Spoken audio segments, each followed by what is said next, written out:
Let's podcast alongside Joe Giglio. I'm Joe Ovies. We are both inside Eford Studios in downtown Raleigh. Thanks to Empire Properties because shout out to the Morning Times.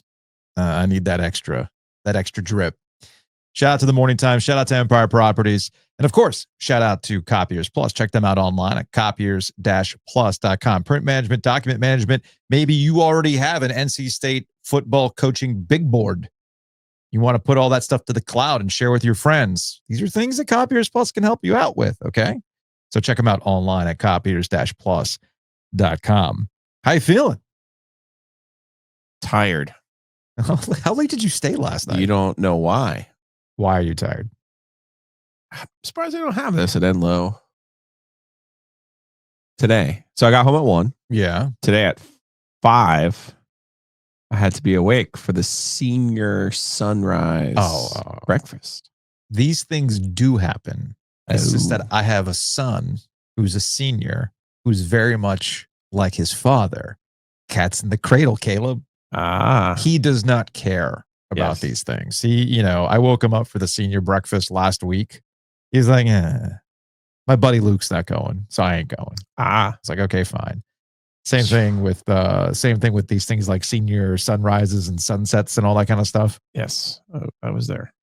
Did you want to be there? So that was this morning. I feel like this is more of a Jessica thing than a you thing. No, it's fine. I know a group of his friends, so it's good to see them. So you got back at 1 and you were up for this sunrise thing? Yeah. How was Jackson? Because he was at the game last night. I know. How's he feeling? He was fine. Okay. James, probably still sleeping. Good call. Probably. Good call. Call. ECU in the first quarter of that football game last night. Yeah. So now that everybody's had at least a couple of hours of sleep on it, is there a more rational way to look at what happened last night? Because there's not a lot of rationality. No, because we are headed for a year of this. Woo. Wow. Well, see, I was thinking about that. Holy smokes. I thought I couldn't handle it during basketball. Dude. You got to buckle up, Giglio. Well, here's the difference between basketball and football. It only happens once a week. You see, in football. In basketball, it's like every other day once you get into conference play. And you're like, oh, here we go. So I was thinking about that while I was waiting on coffee. And I was kind of going through like the mental preparation of, are we going to do this after every game? And I think there's some context here to help understand what's going on. And I actually think it came through in a couple of responses we got last night on the OG Sports Fan. We'll play some morning after calls here in a second. But the one that I think nailed it came via text from a 910. And it reads, quote, year 13 and Dave is still all brakes, no gas. However, it's a good one. It's not bad. I feel like that's a t-shirt. It's not bad. On the flip side of that, via Twitter from AL3, fuck you, I'm still Dave Doeren, 9-win season coming up. Because we also know and recognize that when nobody's talking about State and everybody's buried State and Dave Doeren, they usually pull something out of their ass. So while you have your fuck you, we're still Clemson. There's also a fuck you, I'm still Dave Doeren, 9 wins lock.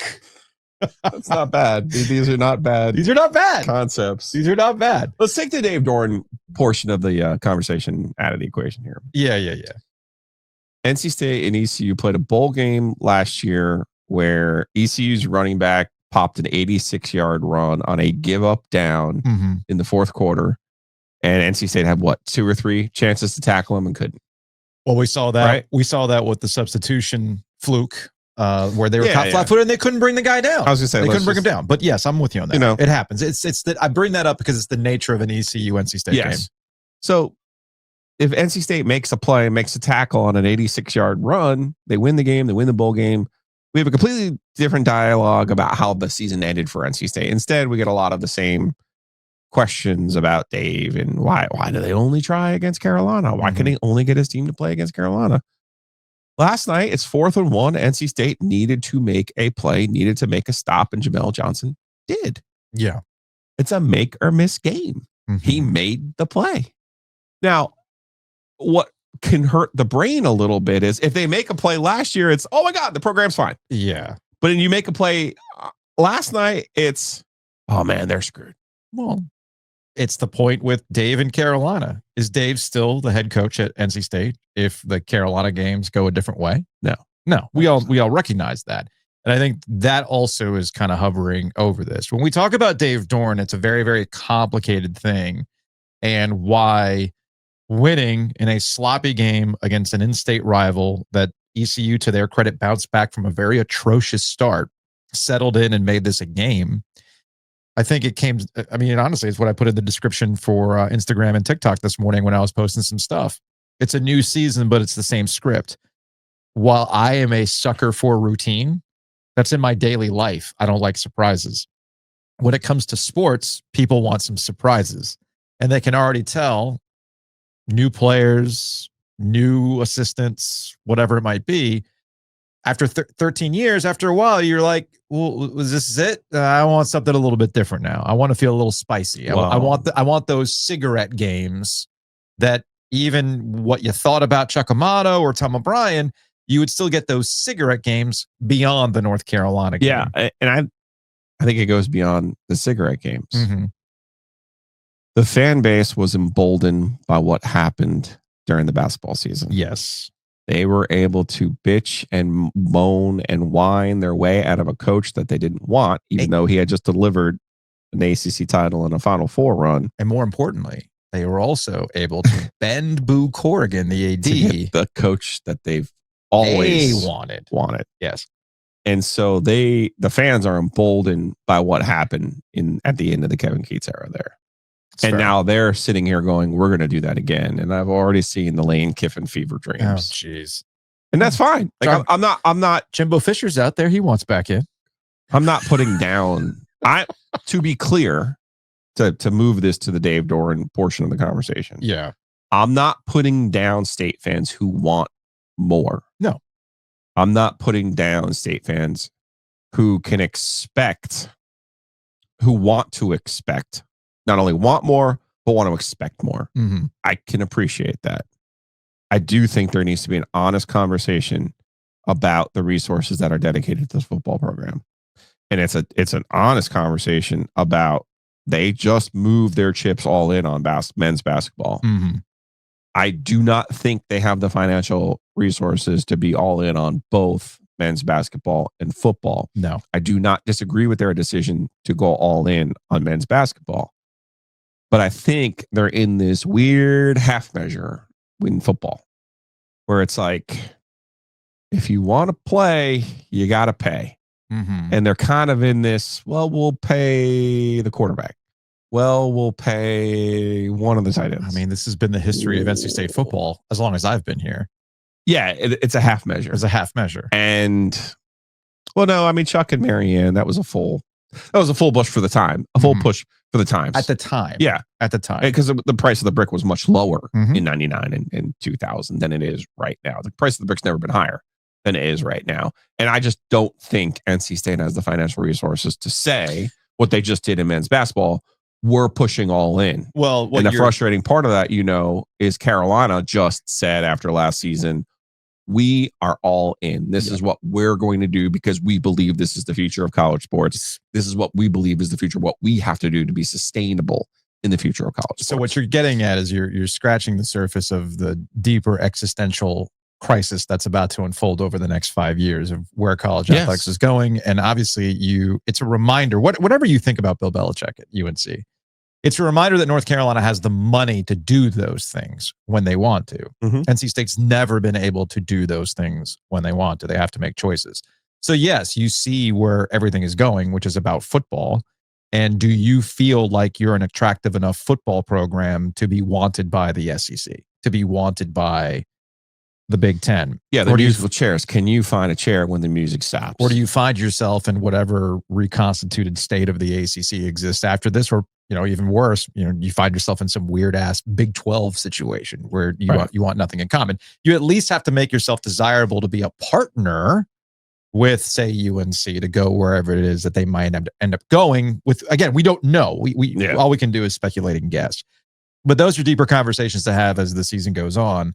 Something tells me we're going to have a chance to talk more about it. I think you're right. I got a Funny feeling. Shout out to our guy Josh Graham, WSJS, as evidenced by the post-game calls on Pirate Radio, and with us, both ECU and State fans are pissed right now. Our state needs more football games like last night that make people feel things. Josh, let me give you my ECU takeaway. Or go ahead with Josh. No, I was going to say about with Josh, two things. One, I do agree with Josh in that these are the types of games that make people feel things. I want more of these types of games. It's good for us. It's good for business. Sure. It gets everybody engaged. It's a hell of a lot better than, say, I don't know, Duke taking on Illinois next week, which we'll get to Duke in a bit. How about Duke and Elon State, Western Carolina last year in the opener? I would also say, once again, look, man, speaking of the future, I really do think the future of sports talk is taking calls after games. Oh, it's huge. We should work on that. We should work on that. It's huge thing doing post games and then taking calls after that. I have thoughts on ECU, but I'm curious what you thought about last night. Yeah. First of all, the start of that game, man, I was really surprised that they did not have the urgency that we typically see out of ECU when they play either North Carolina or NC State. Yeah. But my double edge, you really are a fucking asshole, Giglio takeaway from last night was good news, ECU. You didn't pour it out and spend your Super Bowl in playing NC State. Okay. Bad news, ECU. You didn't pour it out and spend your Super Bowl on beating NC State. Yeah. Because just like State fans would take the Faustian bargain of going 3-9 with a win over Bill Belichick. Dude, double up of Military Bowl and then ruining. Yep. Just there's quite a few ECU fans out there right now going, yeah, I would take the 2 in a row. And if you told me we were going to win like 2 American conference games, I'd be like, okay. Doesn't matter. So what? It's essentially it's like we just took Dave Doeren's Red Solo Cup and we urinated in it. Yes. That's how we would have gone about the year. Yeah. Yes. Yeah. Not only did we beat it, we poured it on them. How you like that? That ain't bourbon, buddy. So it's one of those double-edged ones for ECU. It's like, well, maybe it's progress that you didn't play your Super Bowl, but then on the second thought, you're like, now wait a second. What are you saving it for? Yeah, you're not saving Navy? it for everything. Army? Yeah, no. What? You need it for NC State. Yeah. You need it for NC Come on. 919-444-2211. Call the OG Sports phone and curse or don't. All right. Once again, we'll go back to the sports phone. It was popping last night. I was going to say, if people had time to sober up, or are we have a little bit more of a rational? No. This is a little bit more rational. You got to give me the mental prep on these things. No, last night was raw. I know they were, but last night was like, oh my God. There was a lot of feelings coming out. It was so awkward because I told you, his wife was literally like a decent 25-yard pass. She can't. And then by the time I packed up and walked out, he was out there. And I just kind of want to go over to him and be like, please don't ever listen to this podcast. He doesn't. Please. Please don't. Dave is not Rod Brindamore. No, I know this. Brindamore, Rod was at the game last night, by the way. I bet Rod checked out last night and probably had a chuckle, but not Dave. He doesn't do that. All right. I think based on my quick scan, I haven't listened to. I only pulled a handful of these because we got shocker. We could go 2 hours of sports phone, but no. We're not going to do that. These were some of, from what I could tell, a little bit more rational. This is from 252. Hey guys, Kyle here. Driving back out to Holly Springs after the game. Few thoughts from tonight. First, listening to your phone calls is the therapy I needed. It tells me that I've matured as an adult and that I'm not losing my mind after a state ECU game. It wasn't what I was hoping for, but it's what it always is. We always know it's going to be close. We always know it's going to get ugly. I mean, regardless of which team is good or not good. But here to lose our mind and just, we know who Dave is. We know who State's been and who they are currently. You know what? I can still go to sleep tonight. We won. I guess I'm falling into, be happy we won. Second, the thing that kind of bothered me more tonight was more on the coaching side, shocker, but it was actually more around, if you remember the mass substitutions that would happen on third down, happened 2 or 3 times when ECU didn't sub and we still sent in mass subs. And, I mean, it led to the touchdown. It led to a couple other big plays. But that's like elementary football coaching. That kind of worries me a bit. I mean, hopefully in week 2 we'll see it come back together a little bit. the other was ECU ran stacks a few times on their wide receivers, and you could just tell State's DBs were just very confused whenever they did that. They should have gone to the well a few more times than that. Also on the ECU side, that last play was the perfect time to break that option out again. I mean, just talk about the storytelling there, and if they could have broke that option out, they're going for 2 to win that game.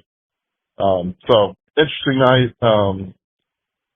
Always exciting when State and the Pirates hook up. So anyway, my thoughts. Y'all have a good night. I'm gonna get some sleep. Look at that growth. You know what he did? He took this approach. Shit, be happy we won. That's all you got to ask. I'm sure if you saw Dave, if you actually talked to him, he would have said, "Shit, just be happy, man. It's all good." The young Gravy called in. See what he has. He was fired up. I was gonna say and see if this matches some of his texts. Yeah. Graham, shout out to Graham Hill, former coworker. He dialed in. He was fired up via text though. Let's see if he calmed down last night. Hey guys, it's Young Gravy calling you at 11 and 12 right now. I'm in the middle of a just cluster storm of Uber drivers and taxi drivers, just like a Dave Doeren offense or a Dave Doeren game management. I just want to know, it's year 13. We're still in the same old stuff. Rinse, wash, and repeat. It's year 13. Matter of fact, it's chapter 13, and I'm still in the same old story. State goes up 17-0, and how does it come down to a 4th and 1 play where John David Baker has to call a screen pass for ECU to lose the game? Dave Doeren's in-game management is the worst college football coach in-game management I've ever seen. And guess what? Even though we're at 1-0, I'd gladly accept this a 5-7 season, or 5-7 season. Guess what? Bill Belichick's going to win the game. Bill Belichick's going to win the state championship because he's going to beat State in the final game of the season. Long-time listener, big-time coworker, just calling in to leave my thoughts. All right? Talk to you guys soon. He cleaned it up there. He did. He did. He has to remember he's not on radio anymore. Yeah. Let's go to so let's it's week 1, y'all. Let's see how the year goes. Again, the one thing that you can't say about Dave, regardless of how the year is going to go, they will be prepared for the Carolina game. You know how the year is going to go, though. It's a fuck you, Dave Doeren year, right? No, I just think we're in the loop. We're in the Groundhog's Day loop. Yeah, right. It's kind of what we are. 919.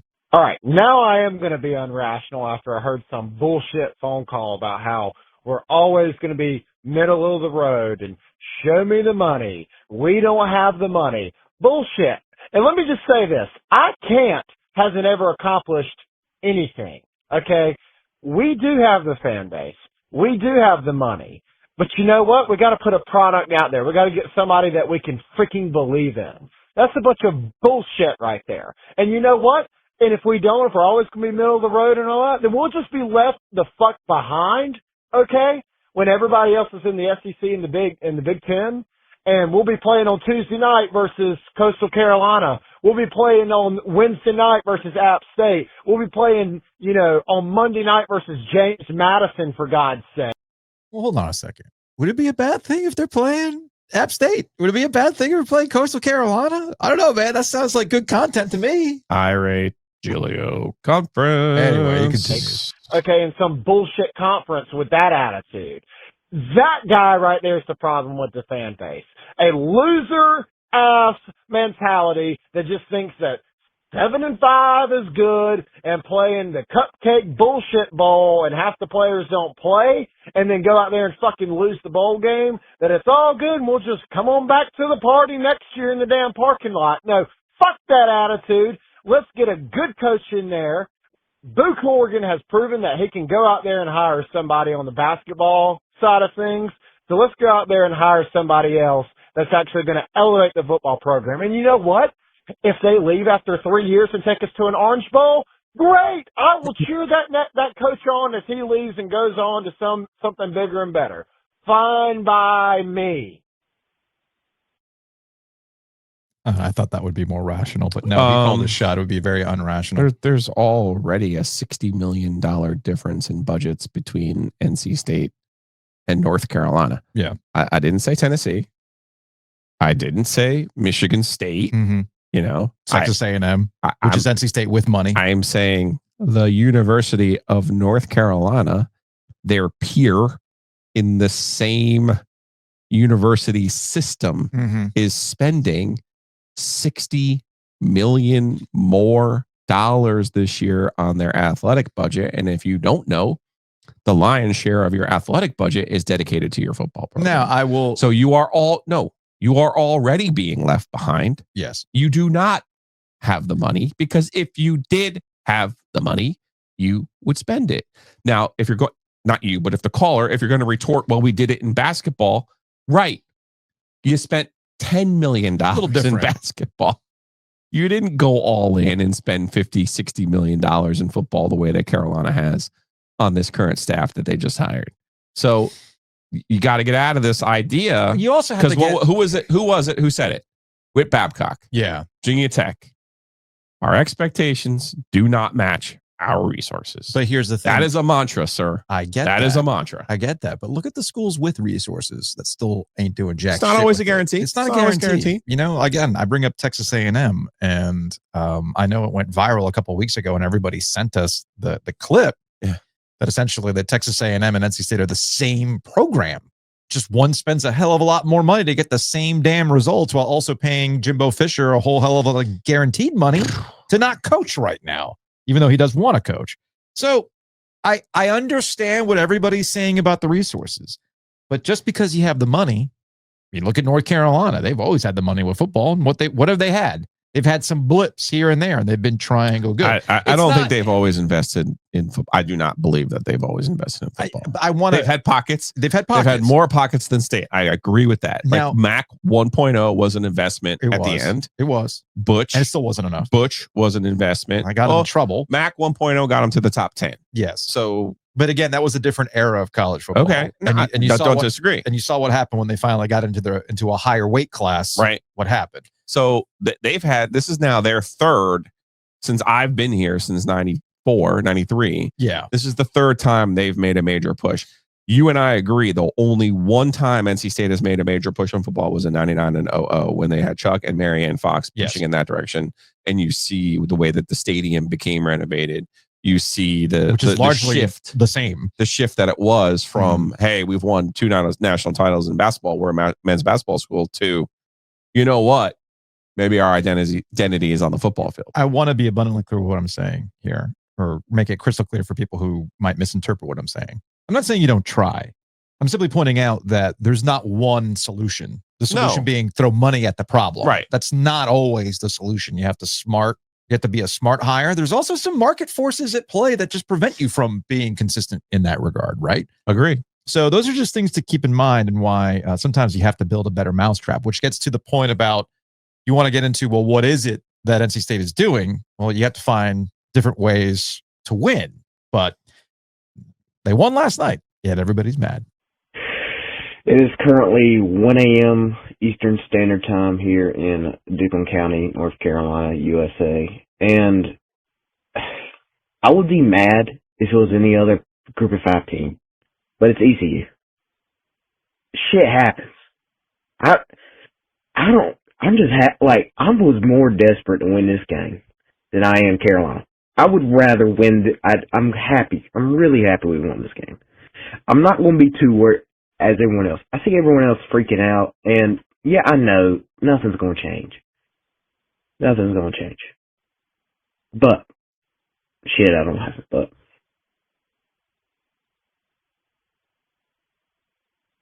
That it? Maybe we can, I've thought to myself, we have to score 30 points to win every game. And I don't think that's going to happen. I bet the under on the win total, so that's a plus, I guess. Love the podcast. Bye. Those definitely some 1 a.m. thoughts right there. Hey, I definitely give the defense a shout out from last night. You know, I think last year that was a real weakness for them. Mm-hmm. Now, I mean, they're not like the 85 Bears or anything, but they looked improved to me. I like the new scheme. I like some of the new parts that they brought in. I feel like they've improved their defense for now. For now. They're going to go to Notre Dame. They're going to give up 1 million rushing yards and all those other things. But cross that bridge when you get there. Yeah. All right. One more call. What's up, Joes? Just woke up from a great night of sleep after being put to sleep by the dulcet tones of the OG Sports Phone. Hating on Dave. Feels like, everybody in the world except for Josh Goodson are now on the same page. Time to move on. So I don't feel like it's too early. I'm going to go ahead and start the conversation. Talk about potential coaching replacement pick. Who will be the NC State football coach on, December 15th, 2025? No, we're not doing that. It's August 29th, guys. It's August. But this is a separate. Now, if he's going to make the point that we made in the summer that Dave no longer wants to do this, which I believe is what's going to happen. Yeah. And one of the underrated parts of this, and this is after I've had a conversation with a certain somebody, is this shit. Oh, he's tired of this shit. So, okay. You and I were talking about this before we go to housekeeping. You and I were talking about this is that we had the Herb Zone. Yeah. Now, I don't want to go and rehash what the Herb Zone is. No need. You can go look it up. Just go search up Herb Zone on YouTube and you'll find the episode that explains it, right? That's the beauty of podcasts and YouTube. But you said we probably have to come up with a new term for Dave and the Herbs, because with the Herb Zone was you kept losing to Carolina and Duke. And they would lose in a very specific way. They'd have a big lead. They couldn't execute down the stretch. Yeah. There'd be like 5 minutes or 5 possessions where they didn't even get a shot off. Yeah. So and you're like, what the hell? The program was healthy. Lost. The key was they lost. The program was healthy. They were making the NCAA tournament, but they kept losing those games in a very similar fashion. And you entered the Herb Zone. Correct. You just hit the key distinction. They lost those games. Now, with Dave, you could argue that he's also losing, quote unquote, those games being the marquee primetime opportunities like Tennessee last year. Gosh. Right? Yeah. But instead, it's really what you're focused on is you won and people are still mad. And yes, you're probably at a point where you're going, I am tired of this shit. Oh, I think he was before. He was, of course he was. So to my point about this guy saying who's the coaching list, if he's not doing it in a way that's like, oh, they're going to fire him tomorrow, you and I are both in agreement after the conversation we had with Dave Doeren in Charlotte that this will be his last year as coach. Away. He doesn't need this. He talked about his father getting Alzheimer's, not being able to enjoy his retirement, not being able to enjoy the second act of his life. Right. Dave has already made generational wealth. He already has a record at NC State for wins. His kids are growing up. He's got a great lake house that he loves and enjoys. I really do think it'll be his choice that he will not be their coach next year. But we can't do this every week, right? Well, there's only one way to find out. Housekeeping. Well, I don't know. Right? I don't know. Well, there are some things we cannot do every week. In fact, they're actually shutting down. The OG pop-up shop, the summer pop-up shop is wrapping up Monday morning, 9 a.m. So get your orders in now. Do it before you go to the pool. You go one last run at the beach. If you want the tank top, if you want the Comfort Colors tee, if you want the OG Hat Vault items, you must get them now. Because once the summer pop-up shop closes, it sunsets the summer. It goes away. We don't know when it's going to come back, Joe. We don't know. So I played golf with Ben from Roback, and I've on this bad run of getting an 8 on every par 5, and then finally had a 5. And I said, well, 5 is better than 8. Yeah. He goes, well, you should put that on a shirt. And then I also said, well, that's a shit sandwich. He's like, well, you should put that on a shirt too. I'm like, Ben, we got to slow down. Slow down. How many shirts we got? Slow down. We got ideas, but just like Roback, they roll There's things out. There's a rhythm to them. We can't just throw them all out there at once, right? And what was the Doran one from last night that people were like, we got to put that one on the shirt? Oh, geez, I can't. I'll have to go back and look yesterday. I'm tired, so I don't really remember from that and much of anything from yesterday. But I do remember this. The OG Summer Pop-Up Shop is closing on Monday. So you get our party animal friends for OG Light. You get the Tri-Towers design and, of course, the Drunk OG, which something tells me there will be a lot of Drunk OG. I saw a couple of them in the stands last night. It was nice. Nice. I love seeing that. Of course, we got the hats as well. So go to ogtrianglemediashop.com. Again, that's ogtrianglemediashop.com. There's a link in the podcast description as well that you can click on. It'll take you to our storefront, and things shut down on Monday. The reason why we're tired is because we had the After Dark last night. Big thanks to Michael for sprucing up our designs, as Giglio likes to say, adding a little polish to what we're doing. Graphic design is my passion, so I worked on some other things too, including a new intro video and stuff like that. I saw that. And of course, we don't do After Dark without the support of our corporate champions like Bloom and Blind. So call Chris today, 919-980-9815. 10 or more window treatments, you're going to get 10% off. Big thanks to our friends at NC Grill Rescue as well. Man, we got an easy rescue of the week here. Yeah. What's the rescue of the week, Joe? I'll save it for Tuesday, but definitely Dave's secretary. Woo! Rescue your grill. Eric is going to take care of you. We are talking about a top to bottom, deep clean. It's like getting a whole new outdoor kitchen again, a whole new grill. And with the weather being what it is, it's gorgeous out right now. Yeah, so good. Take advantage of it and breathe some new life into that grill with our friends at ncgrillrescue.com.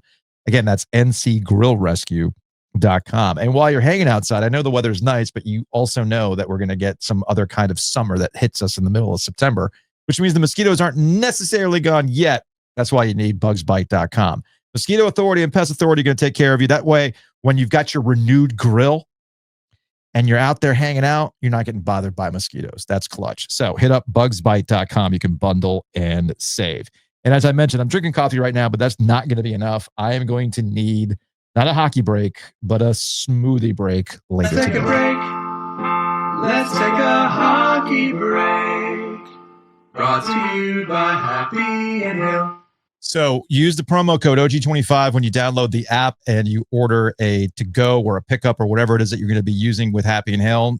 Fantastic bowls, whether you're using salad, grains, everything's super, super delicious.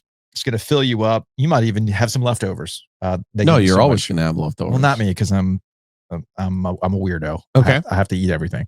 And of course, the smoothies on the go are always great. So use that promo code OG25 for a one-time 25% off your order.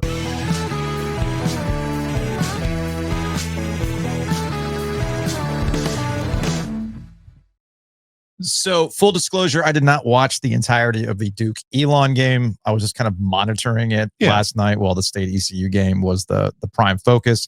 And much like last year, when Duke opened up the season, opened up the Manny Diaz era against Elon, it played out very similarly. Elon hung around, and then Duke eventually pulled away late. Of course, the story last year for Duke and Elon was defense.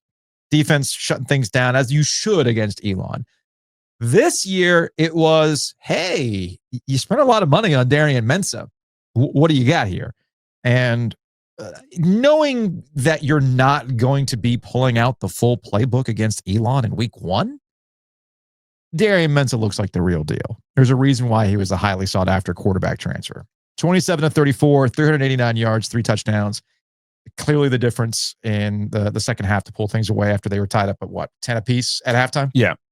So again, not having watched the full game, I just kind of watched and skimmed through the second half this morning, and dude looks legit. And if this continues, there is an open conversation to be had between Carolina, Duke, and NC State, and and there's all 3 great quarterbacks, because I am high on Gio Lopez. Mm-hmm. I am, obviously people are high on CJ Bailey. You all know my thoughts on what happened last night. But Mensah maybe is he the best? The best QB in the triangle? Find out that he gets a pretty stout defense in Illinois next week. Yeah. Come to town. So that'll be an interesting game to see where Duke is. So all I would say is I'm not going to take too much away from yet another kind of weird herky-jerky season opener in a game in which you're probably not going to be throwing everything out there against Elon, because, again, you just mentioned that Illinois game. That's a bigger deal to start the season for Manny Diaz. So, again, just kind of putting a bow on it, I thought that Mensah was as advertised in that second half. So we'll see how the rest of the season goes. Meanwhile, we've got the rest of the ACC, big Georgia-Colorado battle tonight. Wake Forest and Kennesaw State. These are games of local interest, obviously, for Wake Forest fans. I'm sure Georgia Tech is looking at it from the perspective, or if I'm Jim Phillips, I'm looking at this from the perspective of eyeballs on this game because of Deion Sanders. Can Georgia Tech get the better of Colorado? But there are key ACC matchups. The likelihood of the ACC pulling these out, though, Joe. Let's start with Alabama-Florida State. This is a game that, for some reason, you've been calling out. I'm in the minority. You are very much in the minority. I almost feel we could do a DraftKings bit right now. Right?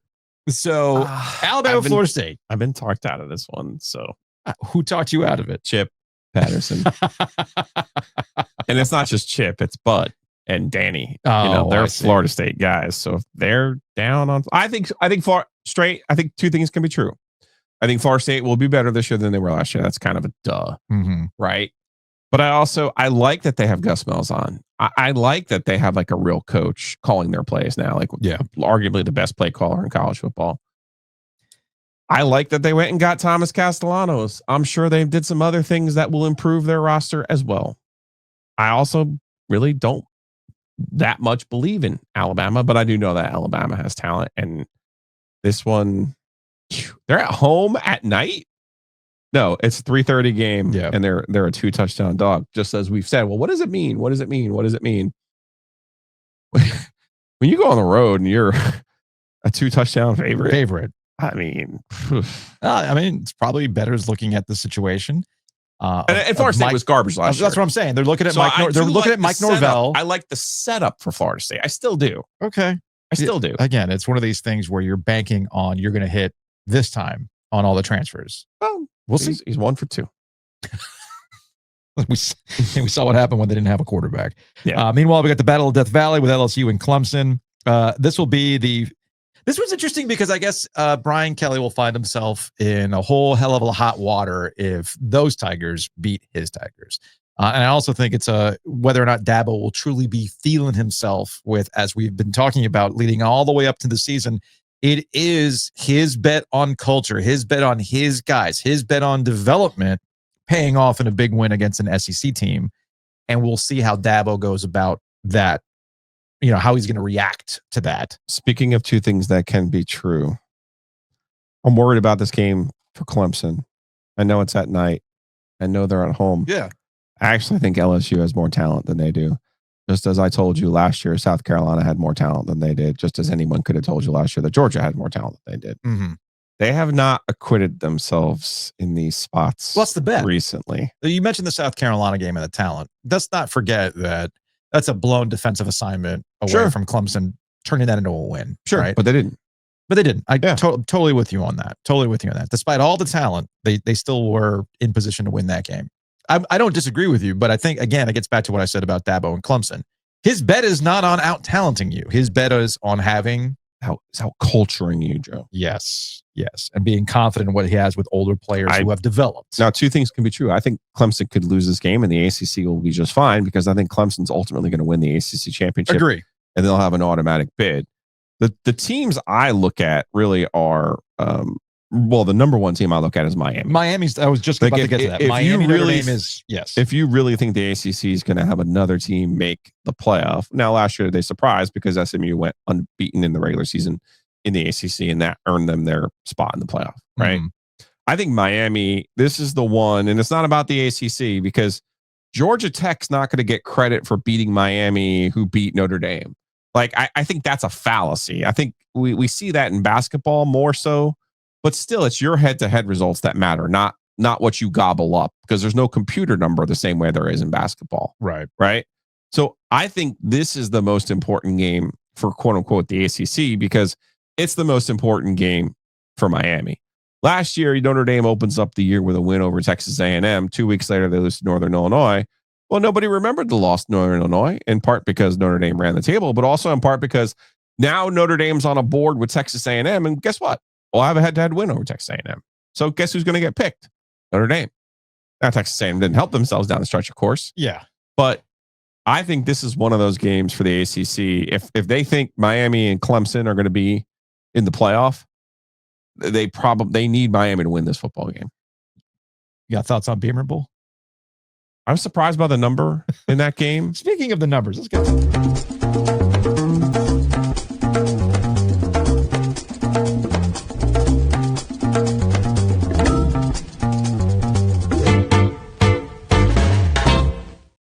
Big thanks to DraftKings for jumping on board to being a corporate champion once again. Right now, South Carolina in this Beamer Bowl is a favorite by 7.5 points, minus 7.5 on the DraftKings Sportsbook app. What surprises you about that number?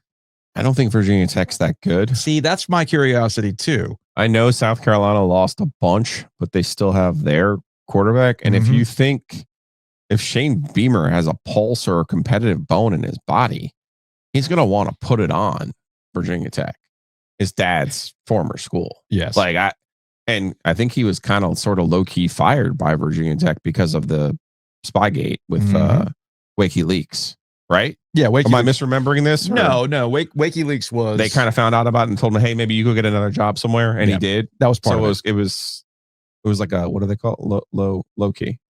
Yes. No. What do you mean? I'll come up with it. Okay. I wasn't quite following you there. A sneak fire. Yeah. A sneaky fire? Sneak fire. Okay. The classic. Sneak diss. The classic David Cutcliffe. Hey, man. Scotty Montgomery. I don't really know if you got a future. However, I got a job for you. I got a guy for you. I think we're going to call it a Scotty Mo. Is that what you're saying? That was way more calculated. This was, hey, your dad's a legend and you disgraced us. So maybe it'd just be great if you took the go do something assistant job over here. Let's go do something else. I was actually scanning the I think South Carolina's going to hammercock them. SMU is a 50.5 favorite against East Texas A&M. They must be awful. Because SMU is not a great offensive team. They're just not. Meanwhile, the Miami Notre Dame game, Notre Dame's only a 2.5 point favorite again on the road, and of course they are big. They know the public. That the sharps are telling you to take Miami in that game. Meanwhile, North Carolina TCU is not budged. Not moving. Week. It is not budging. It won't till Monday. Yeah, it's still at. And I don't expect Carolina's it to still a pop dog. much. Yeah, Carolina's still a dog in that game. So we just laid out the ACC slate. You want to go beyond that? You can actually package things together. I love DraftKings because of the little single game parlay packs that they do. $5 gang, set them up for you. Let's go. So with the rivalries back, marching bands all out there, upsets, we'll see some. Are you going to call it though? That's the question. College football is back. It's such a dumb game, and we love it for that very reason. So with live betting, the single game parlays, packaging things all together, rivalry week odds boosts, DraftKings Sportsbook has everything you need to own every Saturday or Friday, Saturday, Sunday, Monday of this week with Labor Day. So here's what we got with DraftKings. New customers, you bet $5. You'll get $300 in bonus bets instantly when you use the promo code OG25. So download the DraftKings Sportsbook app. Use that promo code OG25. Again, that's OG25. New customers are going to get $300 in bonus bets instantly when you bet just $5. In partnership with DraftKings Sportsbooks, the crown is yours. Gambling problem? Call 1-800-GAMBLER. In New York, call 8778-HOPE-NY or text HOPE-NY 467-369. In Connecticut, help is available for problem gambling. Call 888-789-7777 or visit ccpg.org. Please play responsibly on behalf of Boot Hill Casino and Resort in Kansas. Fees may apply in Illinois. 21 plus, age and eligibility varies by jurisdiction. Void in Ontario. Bonus bets expire 7 days after issuance. For additional terms and responsible gaming resources, visit dkng.co/audio. Feel like I'm getting better at this. Your reps are improving. I'm getting there.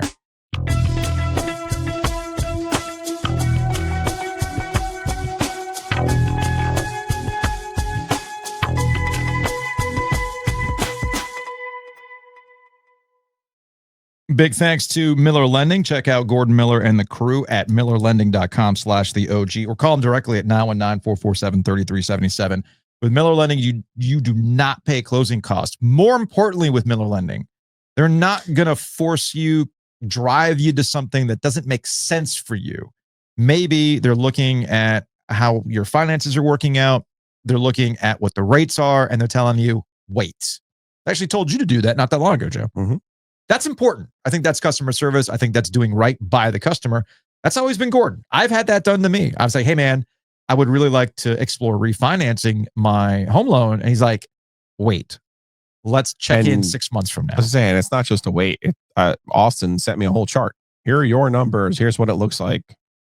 This doesn't make any sense. So all we're asking you to do is have a conversation. Yep. So call Miller Lending today at 919-447-3377 or millerlending.com/the OG. Tell them we sent you. Have that conversation. If you decide to refinance, awesome.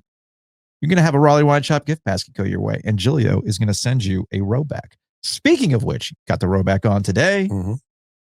Saw a lot of Roback out and about yesterday. Mhm. There was various cameos on the After Dark last night with people wearing Roback. I thought Mhm. that was adorable. Those new game day ones are It's all good stuff. nice. It is all good stuff. Fan And outdid himself. you can use that promo code OG20. They're dropping new stuff all the time, Including Wake Forest this week. Wake Which Forest. I didn't know.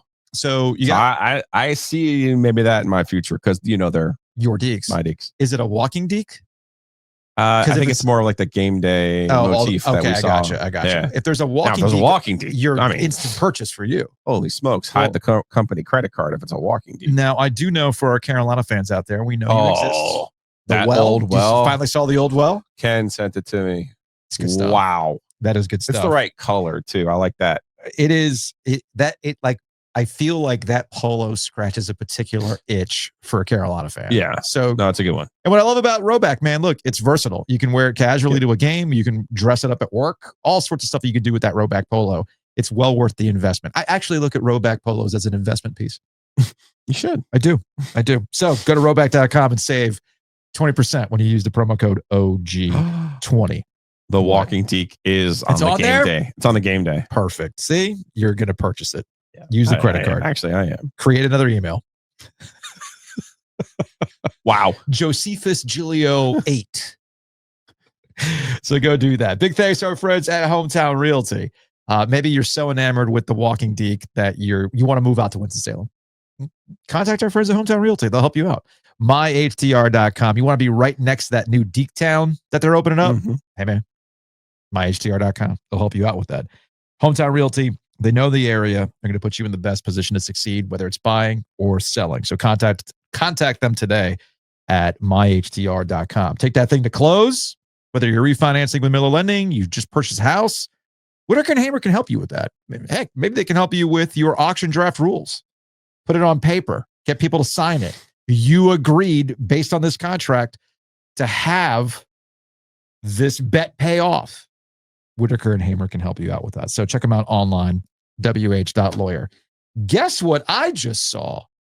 I saw an auto draft from State Farm with Caleb, now a fully insured driver. And I went, whoo, oh boy. Maybe you find yourself in that situation. This is why you call Matt Davis. InsureGarner.com, 919-779-8277. State Farm, as I've been a longtime customer, they are going to make sure that you are finding all the nooks and crannies that allow you to save. So hit them up today.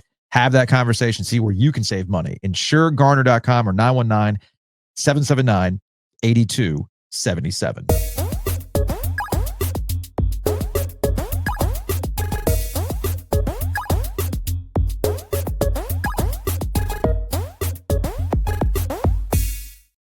So we've gone nearly 50 minutes, and we have not mentioned the Dallas Cowboys and Jerry Jones. You know, credit to Jerry, man. He knew the start of the college football season was last night. All eyes fixated on Duke Elon. All eyes on NC State and ECU, and he's like, you know what I'm going to do? Like, I can't let North Carolina have all this attention for football. I need to do something. So I'm going to trade Micah Parsons to the Green Bay Packers today.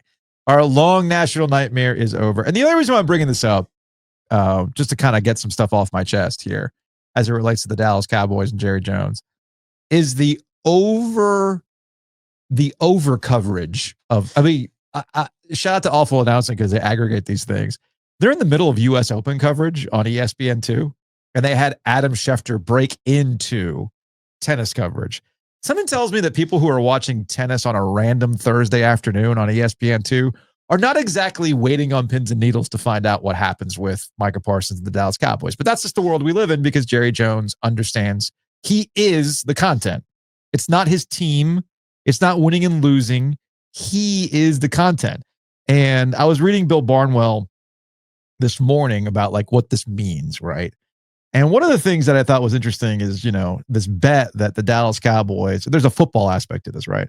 And there's this bet that the Dallas Cowboys defense will be just fine without Micah Parsons because if you look at the over, right? I know you're making this face. So I'm going to pull for you the stats that Bill Barnwell had put together. In 2024, the Cowboys ranked 29th in EPA per play and points allowed per possession. They allowed opposing teams to score touchdowns 75% of their trips to the red zone, the 5th worst rate allowed by any defense in a single season since 2000. Perhaps Jones figured if the Cowboys could be so bad with Parsons on the field for most of the season, was it really worth $47 million per year to keep him around? That's the galaxy brain that's being used. But Barnwell goes a little deeper, and he's right with this. Over the past 4 years, the Cowboys were the league's best defense with Parsons on the field. When he was off the field, they were one of the worst defenses, okay? So you can get into the football aspects of this, but this ain't about football. No. Because if it was about football, no, Micah Parsons would have been signed already. Long time ago. And this is a fault. This is a thing that Jerry Jones is not alone in doing, but he clearly is part of the old guard that is now going away. It used to be Dan Snyder was the guy that would take up all the headlines by mismanaging his contracts.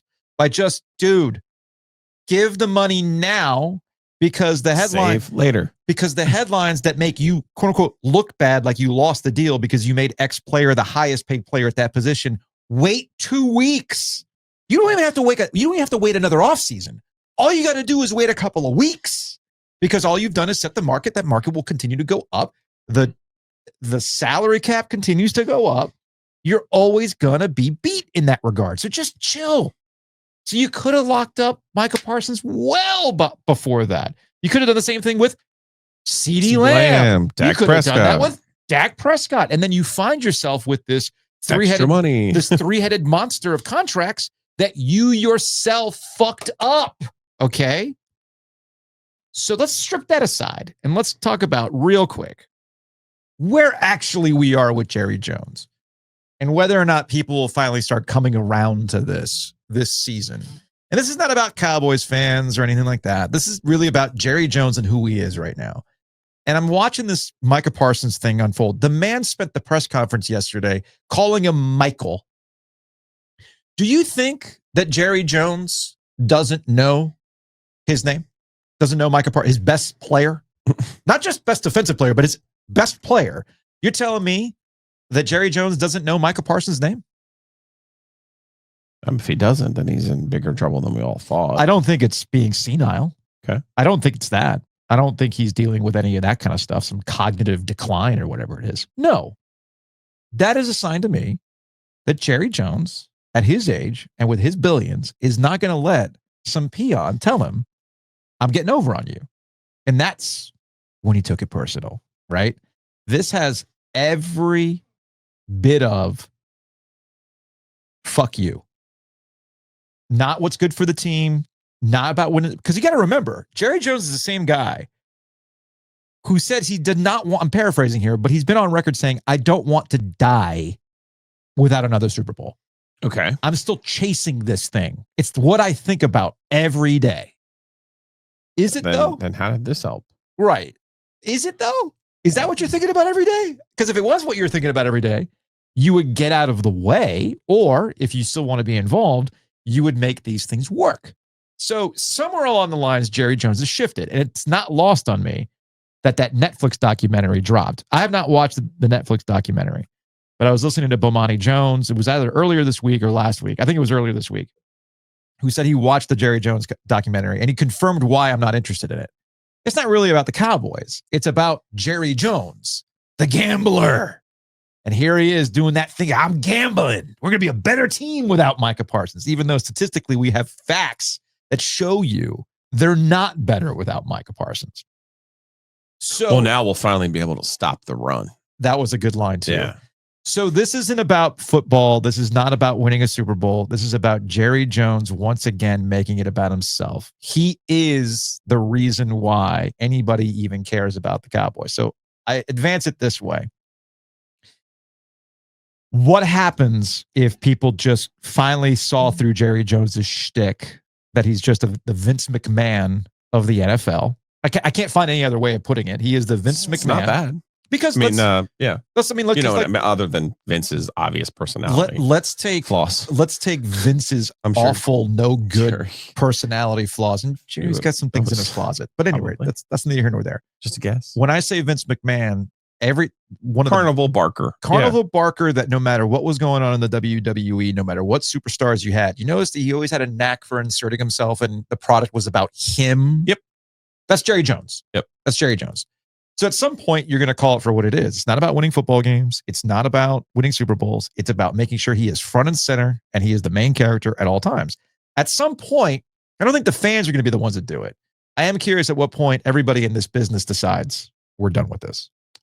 It's just, I feel so bad for the 11-year-old fan in the greater Dallas metro area this year who has now lived through the trades of Luka Doncic for a bag of rocks and Micah Parsons for a bag of rocks and a set of brooms. Like, NFL trades are weird. I get that. Yeah. 2 1s for the best defensive player in football. 2 1s for a 26-year-old difference maker on defense. They just don't make players like Micah Parsons. They just don't. Does this leave Mikko Rantanen as the top dog in Dallas now? I kind of forgot about that. That was the one good trade, quote unquote, good trade. No, Mikko was excellent in the playoffs. So but I'm just saying, he wasn't. Think about it. You're 11 years old. You lose Doncic and Parsons, and you're like, what in the world? Like, what?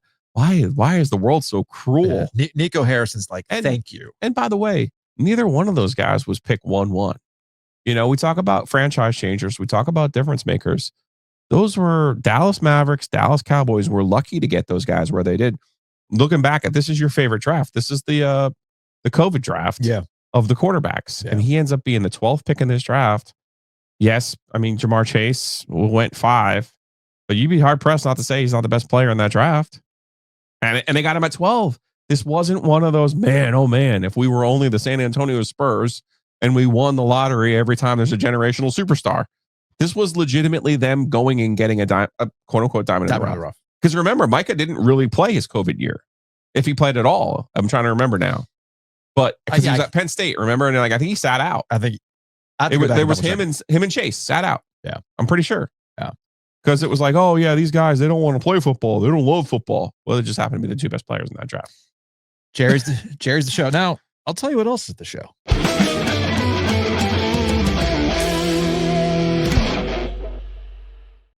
The flavor combinations, the 2 roosters. That's always the show. That's always delivering. Yeah, I got bad news. What? The peanut butter cookie, which is what we riffed off of and what we improved. It's going away. I know. Days. No, they're out of it. Oh, they're out on Person Street. Oh, because I went and I got the last pint. Bummer, man. I know, but you can hit them up at their other locations. Mm-hmm. Lake Boone usually has a good stock.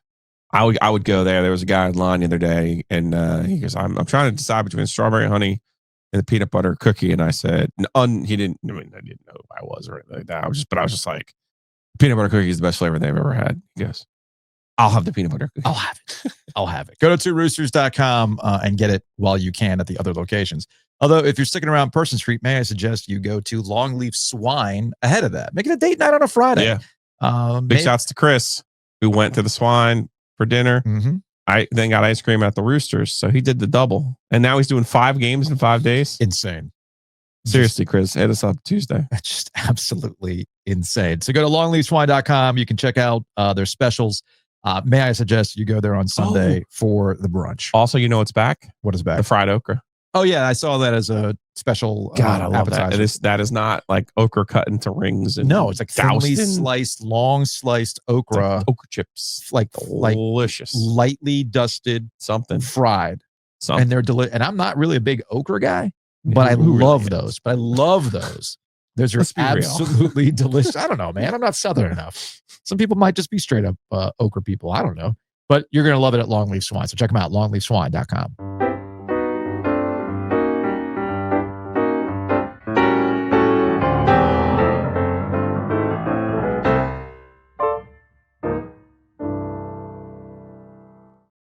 We're gonna do things a little bit differently the rest of the way. The way the week kind of shook out, doing a little bit of a bonus show. We didn't do an OG live yesterday. We saved it for after dark, but we had some reaction. We wanted to talk a little about Duke today. I had some residual thoughts on Dallas and Jerry Jones. So we kind of did a show today, but we're not done because we still have the OG mailbag to get to. So what we're gonna do is we're gonna wrap up the podcast right now. And then you're going to pump my heart with adrenaline. Do you need a coffee break? Do you need coffee? What do you need? Potentially. Because you're dragging right now. Buddy. I thought at some point, I thought you were going to fall asleep. You almost fell asleep. It actually makes me worried about my own takes. I'm like, wait a minute. No, it's not. Am I so boring? I'm in full Francesa mode. Am I so boring? Does my take suck so bad that Giglio's literally falling asleep as I'm laying it out? So we're gonna so Joe needs a little bit of a breather. He needs a coffee infusion. We're gonna wrap the main pod right now, and then we're gonna go into the YouTube membership portion for the OG mailbag. If you would like, do you need a shot of bourbon? No, I do need to get you smelling salts. That might work. So if you'd like to get some, we had some prompts, some more reactions, some questions to us, be part of our YouTube membership channel. You'll see a join button on YouTube on the desktop version. For if you're an iPhone user. Oh, iPhone. If you're an iPhone user, you'll have to go to the desktop. If you're an Android user, no problems because hey man, Google's going to take care of Google. That's right. So hit the join button for less than a tray a month. $5, just $5. You'll get extra content, OG mailbag, and of course, OG business, and a lot of the emojis. And more importantly, you see green next to your name. You get a little badge that makes Joe happy. That might wake him up. Ching, ching. Exactly. Because every time he sees that, he says, "That's $5. That's $5. I owe you. That's $5." So go to YouTube, join us on our YouTube membership channel, and then you will get the rest of today's episode with the OG mailbag.